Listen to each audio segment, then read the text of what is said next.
Well, hello, everybody.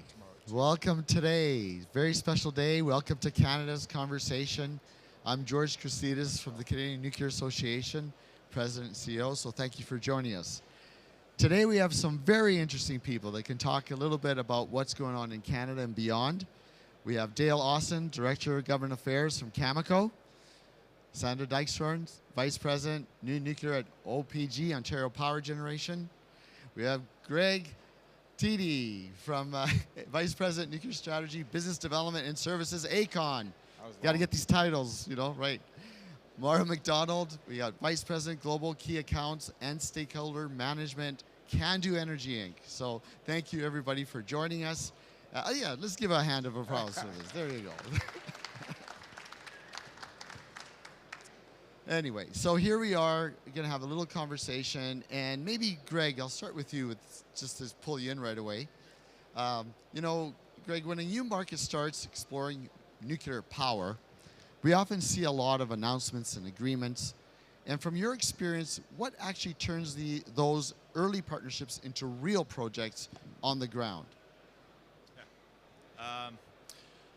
Well, we've been taking a look at a number of markets over the last 2 or 3 years, and really our view is to take a look at what we know really well.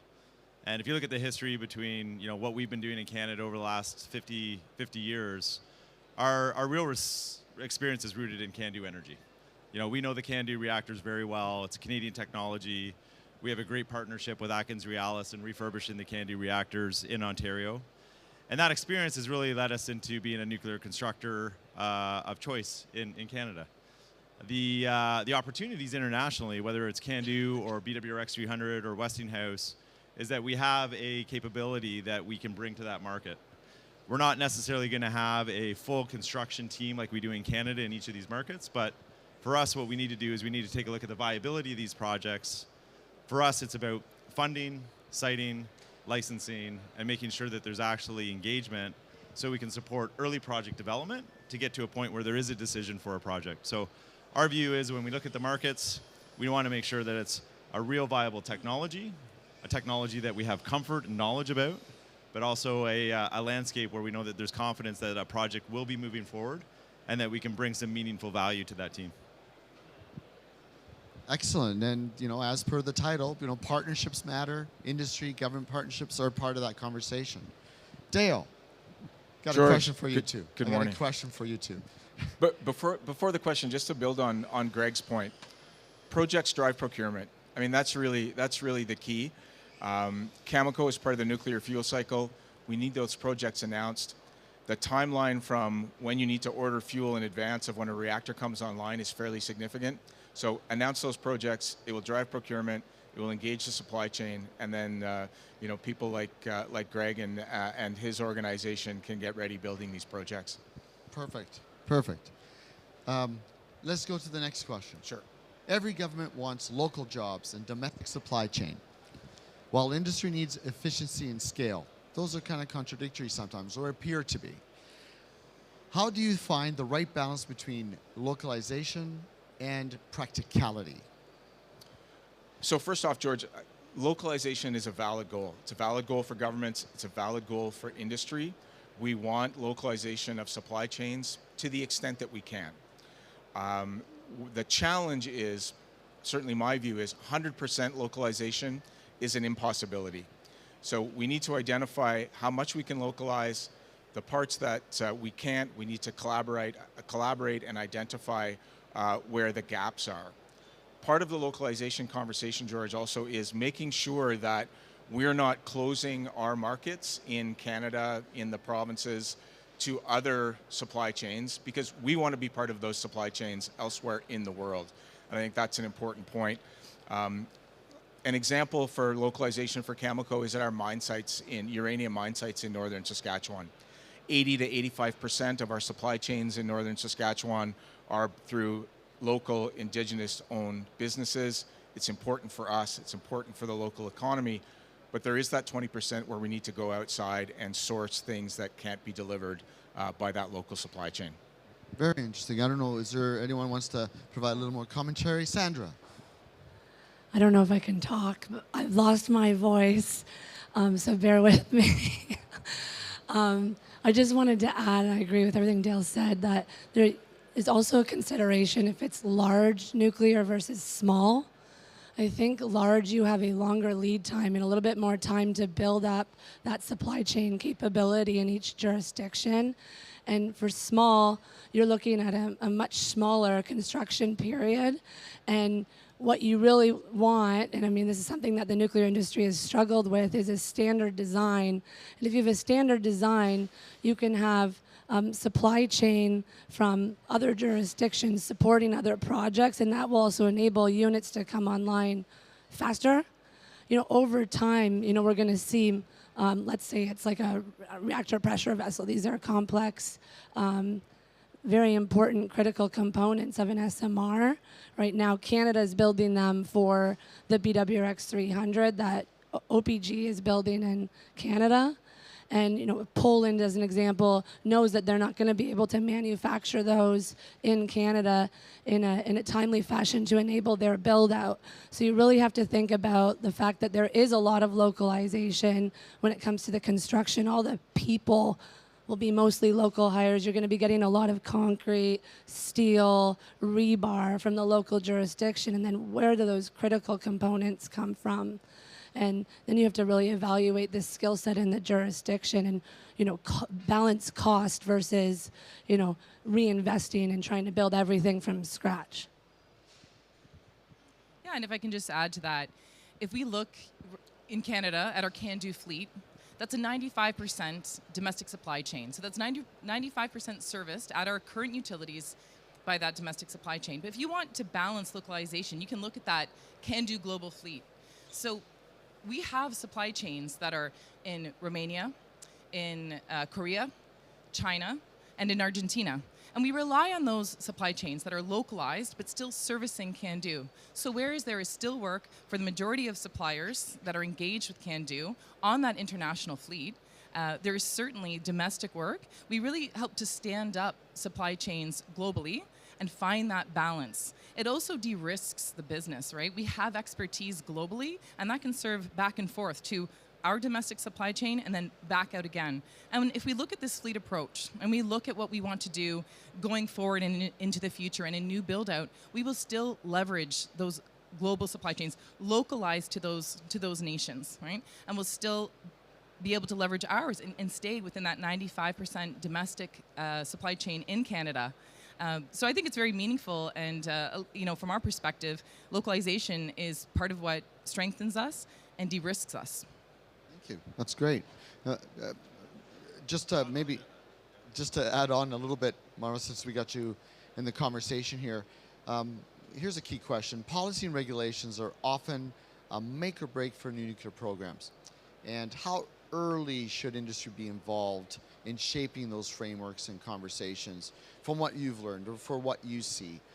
How does this keep this collaboration constructive? How do you see things? I mean, really from inception, you need to have your stakeholders involved when you're talking about conversations around build out large new nuclear projects. It's all about dipping your oars in the water and paddling in the same direction. Okay? You want to leverage organizations. You want to like Canadian Nuclear Association. That is a good example. Let's get together and let's talk about what are our objectives and what are our hurdles. And this is how you form policy. We've had success with the Green Ribbon Panel in Ontario, where we have stakeholders gathering, talking about what is it that we need, and how do we inform government of how they can help us? How do we direct, things like investment and funding to stand up our energy as an industrial policy? So I would say that those are pretty fundamental pieces of the puzzle. Dale, do you have anything to add on that? Yeah, just quickly, George. I mean, I agree with Maura. I think it's key to get in early. It's key to engage directly. Policy and regulatory frameworks, not only in Canada but around the world, they set the business conditions in which we're going to operate. And so getting those regulatory and policy frameworks right really sort of set the runway for a successful nuclear rollout, whether they're here in Canada or around the world. And it doesn't always need to be adversarial. I mean, there is a give and take between industry and governments. Sometimes that can be challenging for people looking from the outside, industry and governments working together to get policy correct.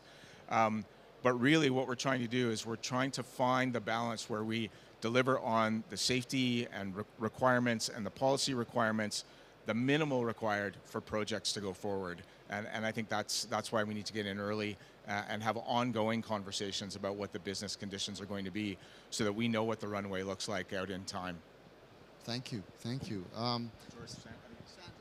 Yeah, I won't comment on the policy framework. I agree with everything that my colleague said, but I wanted to comment on financing and funding. There is, a development phase with a project, and then there's a construction phase and then operational phase. And I think we can figure out the construction phase. There's different models out there. We've just seen the Sizewell C deal. Like OPG ourselves is the first in the world to be in construction on a small modular reactor. We have some different models and precedents out there. I think the harder nut to crack is development funding. And there's a certain amount of time that a developer has to put up money at risk for could be years without no guarantee of getting to an FID positive decision. And so there's a level of government support required in the development phase in every jurisdiction. And frankly, I'm unaware of any jurisdiction in the world that doesn't have some kind of government involvement. Hopefully we'll get to like a merchant market for SMRs in the future, but I don't think we're going to be there yet. So that's a really important topic as part of the policy and regulatory framework to make sure there's a commercial framework where people are going to be willing to put private capital in, along with some government funding. I think that's a key point. Yeah. Just to build on Sandra's point, when at Cameco we talk about that as being industry-led and government-enabled. So industry is going to lead this nuclear resurgence. We are the ones that are going to be developing projects, be they nuclear new build projects, new uranium mining projects, new fuel projects. We need the government-enabled conditions so that we can go ahead and make those investments into a certain policy and regulatory environment. Yeah, I think the only thing that I'd add, just to build on what Sandra was saying, was the development phase is not easy. These are not easy projects. There's different technologies at different levels of maturity. And really that development phase is important, but what we see is that every developer is going through this phase of challenge to try to understand what does the project look like? What's the characteristics of the reactor? What are those long lead materials? What's that local supply chain component? How much is it going to cost? How long is it going to take? And what I see, at least as a constructor, is that most of these projects, whether they be national or international, it seems like we go through this gauntlet, and of course some of it is driven by policy or regulatory requirements, but it seems like we could probably as an industry get a lot better, faster, cheaper if we're looking at the same technologies. And so if we're looking at the same technologies, generally a new nuclear project, with recognition that each country may have slightly different requirements, you're still going to have to go through environmental impact or impact assessments. You're going to have to go through the permitting. You're going to have to go through license to construct. But the more the industry does that and can replicate it, will actually help the industry actually drive that to a shorter and more accurate outcome. But also what it'll do is it speed things up. And at the same time, what it should do is it should actually drive confidence from the government, from the investment community, and from the project stakeholders to actually get those green lights that we need. So just a couple thoughts there on standardizing that process. I think as an industry could be a really beneficial opportunity for us.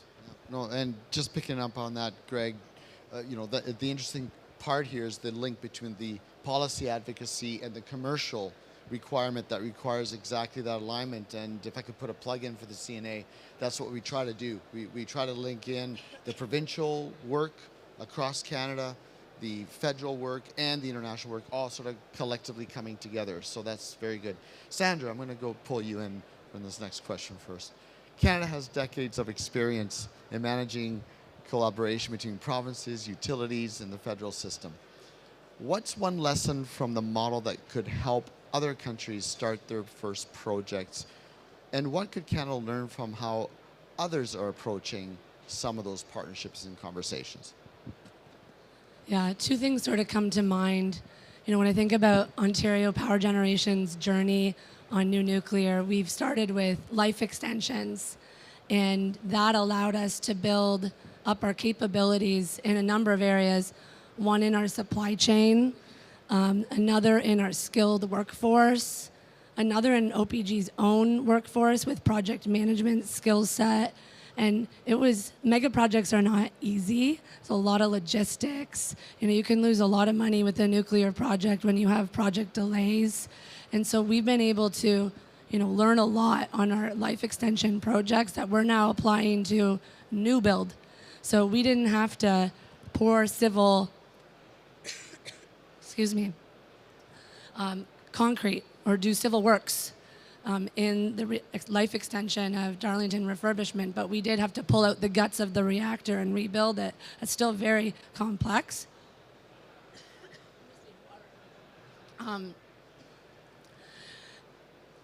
Sorry, I need a little bit of water if there's any. Yeah. Okay, thank you. But yeah, then, so for our SMR, we are now building that capability and knowledge in a smaller way, and we hope to then bring that, thank you so much, to our large nuclear project builds that we plan to build in the 2030s. And so we call it walk before we run. You can take that slogan if you want, but it really helps lower the risk to each subsequent project, because each project in theory and magnitude, like the risk gets, higher and therefore more capital at risk. So I think that's one lesson that could be applied in other jurisdictions, like Belgium as an example is doing their life extensions. There's a lot of debate, large versus small. We like both. In Canada, we're doing both. You have to really think about your jurisdiction's needs, your grid capacity, your transmission constraints and all of that stuff. So, each country is going to have to deal with that. I think another thing that's really interesting comparison from Canada to Europe is Canada is a confederation. We have provinces that are responsible for making their energy choices the same way the EU kind of in Europe interact. And so there's a really important role that the EU plays in financing, helping enable stable policy across countries, regulatory harmonization across countries. And Canada's played a really leading role in that we're going first before everyone. And so we can help through our Canadian Nuclear World-Class Safety Commission and provide those lessons learned not only at the regulatory level, but also at the industry level. Like ourselves, OPG is working with countries here in Europe to help bring our lessons learned from our SMR project to help make it the second of a kind and not another first project. I know Greg's doing that with AECON as well, because AECON's a really important partner with us on our project and has been, and same with AtkinsRéalis. And so I think those are two interesting things that other countries can take from what we're doing. Thank you for the water. I absolutely agree. Those are fantastic examples, like really talking about the collaboration that it took between the federal, provincial government and the utilities and an entire supply chain to stand up that new nuclear project with Darlington, that SMR, and certainly the impact of the life extension. And if I were to kind of summarize those pieces and tie them back to the original build out of the CANDU fleet, is that fleet approach, that scalability, that gives you the ongoing OPEX and the ability to understand where are your savings, where are your hurdles, and how are you going to approach those each time smarter. How do you deliver that on time and on budget?